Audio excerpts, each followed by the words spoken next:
से जुड़े रहने के लिए रणमेरी न्यूज को सब्सक्राइब करें और बेल आइकन को प्रेस करें। आइए डालते हैं बनारस की खास खबरों पर एक पैनी नजर। चीनी मांझा के विरोध में हाथ में काली पट्टी बांधकर मुख्यालय पर पहुंचे सफाई।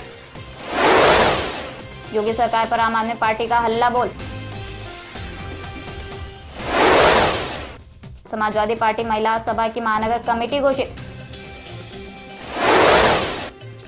राजीव गांधी सामान्य ज्ञान प्रतियोगिता का आयोजन करेगी कांग्रेस पार्टी। गंगा में आई बाढ़ के बाद जल पुलिस की पेट्रोलिंग शुरू। बनारस के मांझियों के लिए मसीहा बने सोनू सूद, ट्वीट के 5 घंटे बाद ही घर घर पहुंचाए राशन। खस्ता हाल सड़कों को लेकर व्यापारियों ने की जिलाधिकारी से वीडियो कॉन्फ्रेंसिंग। उद्यमिता विकास कार्यक्रम का हुआ शुभारंभ।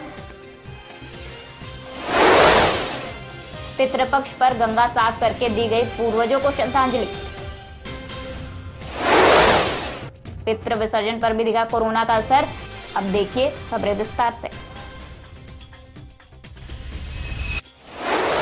समाजवादी पार्टी के दर्जनों कार्यकर्ताओं ने हाथों में काली पट्टी बांधकर वाराणसी के जिला मुख्यालय पर चीनी मांझा से बनारस सहित पूरे प्रदेश में हो रही दुर्घटनाओं और लगातार मौत पर अपनी नाराजगी जाहिर कर विरोध जताया है और साथ ही जिला प्रशासन से चीनी मांझा को तत्काल बंद करने की मांग की है। पूरे देश में चीनी मांझा लगातार मौत का कारण बन रही है, जिसके परिणाम स्वरूप अब पिता के साथ लौट रही बनारस की मासूम बच्ची कृतिका चाइनीज मांझे की शिकार हुई और उसकी मौत हो गई। इस घटना से पूर्व में भी हुए लगातार मौतों से लोगों ने दुखी व नाराजगी जाहिर की है, जबकि अधिवक्ता नित्यानंद राय ने जिलाधिकारी को शहर में चीनी मांझा की बिक्री के बारे में विस्तार से जानकारी दी थी और गोपनीय जांच की मांग की थी। समाजवादी पार्टी के पूर्व पार्षद रविकांत विश्वकर्मा ने बताया कि इस आंदोलन में सभी सामाजिक संगठन अपना अपना विरोध दर्ज कराते आ रहे हैं, लेकिन दुख के साथ बताना पड़ रहा है कि आज भी खुलेआम चीनी मांझे की बिक्री हो रही है। हम समाजवादी पार्टी के लोगों ने बाह में काली पट्टी बांधकर एवं विरोध दर्ज करते हुए जिलाधिकारी को संबोधित एक ज्ञापन सौंपा है। पत्र के माध्यम से जिलाधिकारी कौशल राज शर्मा से शहर में चाइनीज मांझे की बिक्री पर जल्द से जल्द रोक लगाने की बात कही है और उनके पीछे जुड़े लापरवाहों के ऊपर जल्द से जल्द कार्रवाई करने की मांग की है। हम सभी समाजवादी साथी आज जिला मुख्यालय पर डीएम के नाम प्रेषित एक पत्र दिया। उस पत्र में हम लोग ने चाइना मांझा पर पूर्ण रूप से प्रतिबंध लगाने पर, रोक लगाने पर उनसे आग्रह किया, क्योंकि चाइना मांझा की वजह से लगातार पूरे प्रदेश में दुर्घटनाएं हो रही हैं, जिससे जिसकी मौत हो जा रही है। हाल ही के दिनों में अभी 7 साल की बच्ची 7 वर्षीय कृतिका गुप्ता जी का असामयिक मौत हुआ है, जो कि बहुत ही दुखद है। लगातार प्रशासन कहती है कि हम चाइना मांझा पर कार्रवाई कर रहे हैं, लेकिन क्या कार्रवाई कर रही है कि लगातार बिक रहा है, लोग खरीद रहे हैं, बच्चे उड़ा रहे हैं। इसलिए हम इस पत्र के माध्यम से उनसे अनुरोध कर रहे हैं कि अब दोबारा कहीं भी चाइना का मांझा बनारस की सड़कों पर न दिखे। अगर दिखेगा तो हम समाजवादी लोग इसके खिलाफ हल्ला बोल आंदोलन करेंगे। समाजवादी पार्टी आज ज्ञापन तो दे दिया है, जी, लेकिन जिस दुकानों पे बिक रहा है उस दुकानों के विरोध भी कोई कार्रवाई का आप लोग? अगर प्रशासन हमसे मदद चाहेगा तो हम लोग प्रशासन के साथ जाके उन जो चाइना मांझा बेचते हैं उनको पकड़वाने का काम करेंगे, क्योंकि अगर हम स्वयं जाके चाइना मांझा पकड़ेंगे तो ये हमें आरोपी कहेंगे और ये मेरा अधिकार भी नहीं है। इसलिए हम चाहेंगे प्रशासन हमारा साथ दे, हम बताएंगे कहाँ चाइना मांझा बिकता है।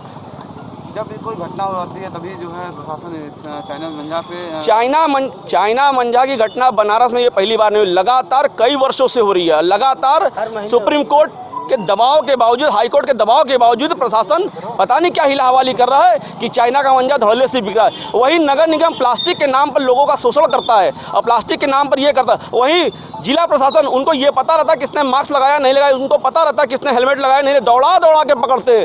तो ये चाइना का मांझा क्यों नहीं दौड़ा के पकड़ रहे हैं? मेरा आरोप है कि ये चाइना का मांझा इनको पता है कि कहाँ बिक रहा है। इनसे अनुरोध है कि अब इस बार चाइना का मांझा अगर ये जब्त करते हैं तो उसकी सार्वजनिक तौर पर होलिका जलाए, ताकि वापस वो चाइना मांझा उनके पास न जाए। अगर इससे बाद भी अगर कोई कृतिका की जैसे कोई और भी अगर चाइना मांझा से होता तो किस तरह? भगवान न करे किसी भी बच्चे के साथ या किसी भी व्यक्ति के साथ कोई घटना घटित हो। अब घटना ना घटे इसीलिए हम लोग यहाँ पर आए हैं, अब प्रशासन को आगाह कराने आए। ये भी तो अभी आंदोलन के क्रम में ये पहला दिन है। हम लोगों ने इनको ज्ञापन दिया और आने वाले क्रम में हस्ताक्षर अभियान, मशाल जुलूस, तमाम चीज़ें करेंगे। योगी सरकार पर हमला करते हुए आम आदमी पार्टी के जिला अध्यक्ष के साथ दर्जनों कार्यकर्ताओं ने जिला मुख्यालय पर अपनी आवाज उठाई। प्रदेश में हो रहे लगातार घटनाओं की निंदा करते हुए दलित उत्पीड़न के बढ़ते मामलों तथा ध्वस्त कानून व्यवस्था के संबंध में महामहिम राज्यपाल के नाम जिलाधिकारी को ज्ञापन सौंपा है। राज्यपाल को अवगत कराते हुए आम आदमी पार्टी ने कहा कि उत्तर प्रदेश में कानून व्यवस्था की स्थिति पूरी तरीके से बिगड़ चुकी है। आज इसी संबंध में अपनी गंभीर चिंता को हम इस ज्ञापन पत्र के माध्यम से आपके समक्ष रख रहे हैं। आज प्रदेश ही नहीं देश भर के समाचार पत्रों में उत्तर प्रदेश की योगी सरकार की कानून व्यवस्था की असलियत और उनके शासन की निरंकुश पुलिस के कारनामों से भरे पड़े हैं। इस महान प्रदेश को अपराध प्रदेश के नाम से बुलाया जा रहा है। समाजवादी पार्टी ने महिला सभा की महानगर कमेटी बुधवार को घोषित की। अर्दली बाजार स्थित पार्टी कार्यालय में नवनियुक्त पदाधिकारियों की घोषणा महिला सभा की महानगर अध्यक्ष पूजा यादव ने किया। इस कार्यक्रम की मुख्य अतिथि पूर्व विधायिका चकिया पूनम सोनकर थी। पूनम सोनकर का स्वागत महानगर अध्यक्ष पूजा यादव ने माल्यार्पण कर और पुष्प गुच्छ देकर किया। पदाधिकारियों में इवान रेणु को महानगर महासचिव बनाया गया, जबकि महानगर उपाध्यक्षों में रजनी अग्रवाल, पूजा सिंह, किरण शर्मा रही। आज हमने एक बहुत बड़ी रणनीति बनाई है। विभिन्न समाज से सभी महिलाओं को आह्वान किया है कि आएं और पार्टी को मजबूत करें। जिस तरीके से बढ़ रहे अत्याचार, पूरे उत्तर प्रदेश में जिस तरीके से अत्याचार बढ़ गया है, चाहे वो आप नोटबंदी ले लीजिए, चाहे लॉकडाउन ले लीजिए। जब कोरोना के पेशेंट कम थे तब तो लॉकडाउन था, अब आज 35,000 हो गए, तो आप देख ही रहे हैं क्या स्थिति है। तो मैं भाजपा सरकार के लिए ये कहना चाहती हूँ कि हमारे मुख्यमंत्री जी की जिस तरीके से विफल नीतियाँ चली आ रही हैं, सभी महिला बहनें मिलके 2022 में डट के सामना करेंगे और अपने परम आदरणीय राष्ट्रीय अध्यक्ष जी को पुनः मुख्यमंत्री बनाएंगे।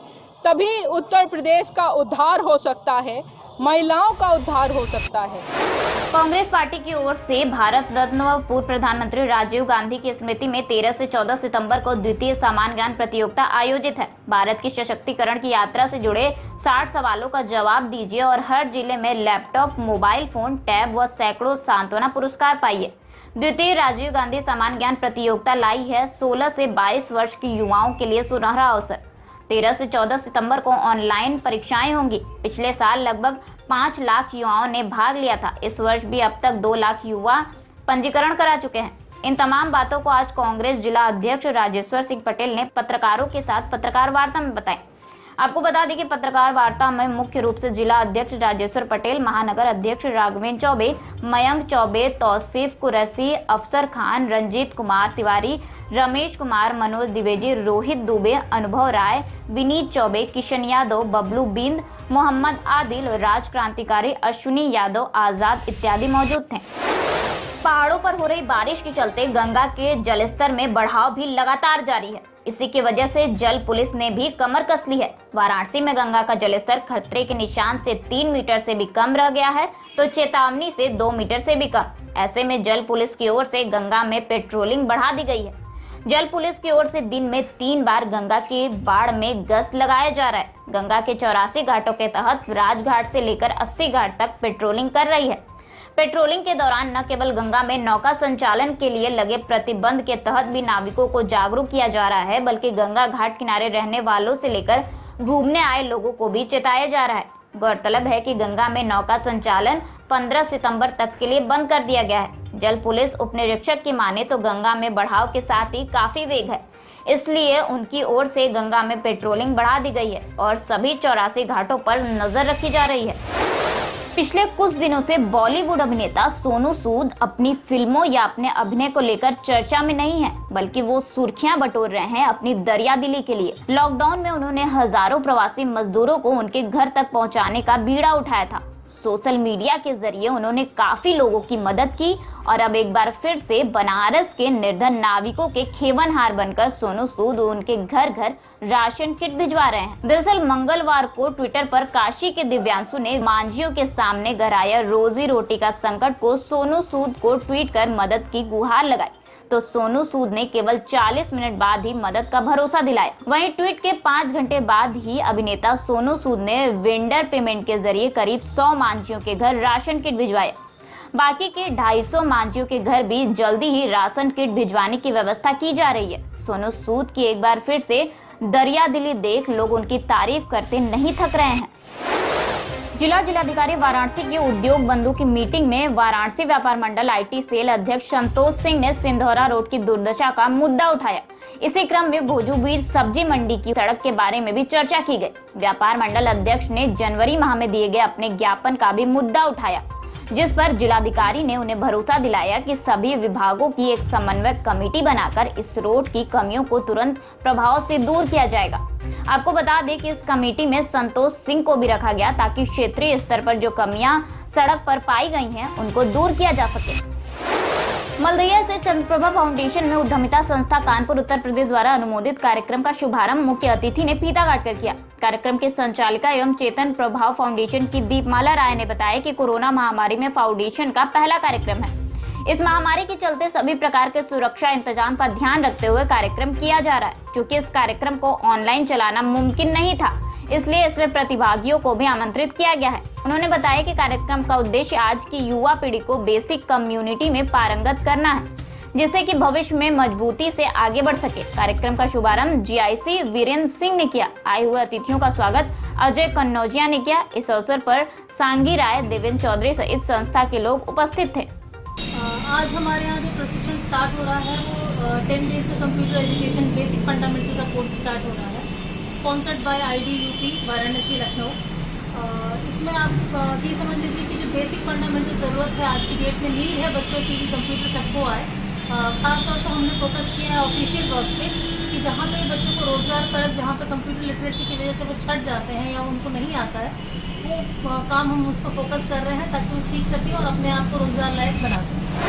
पितृपक्ष के पूर्व दशा समेत के गंगा तट पर जगी स्वच्छता की अलग। जी हाँ, पूर्वजों के प्रति श्रद्धा के महान पर्व पर नमामि गंगे द्वारा जीवन के साथ भी और जीवन के बाद भी साथ निभाने वाली गंगा की निर्मलता और अविरलता का आह्वान किया गया। दशा समेत घाट पर तड़पड़ करने वाले नागरिकों को असुविधा न हो, इस निमित्त गंगा तलहटी और घाट की साफ सफाई की गई। लाउड स्पीकर से गंगा स्वच्छता बनाए रखने की अपील भी की गई।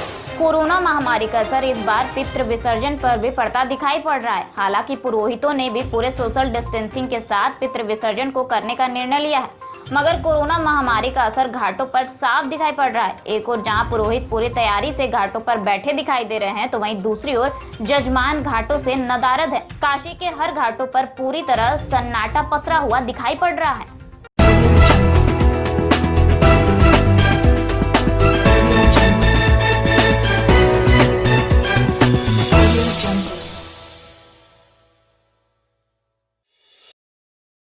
खबरों से जुड़े रहने के लिए रणमेरी न्यूज़ को सब्सक्राइब करें और बेल आइकन को प्रेस करें।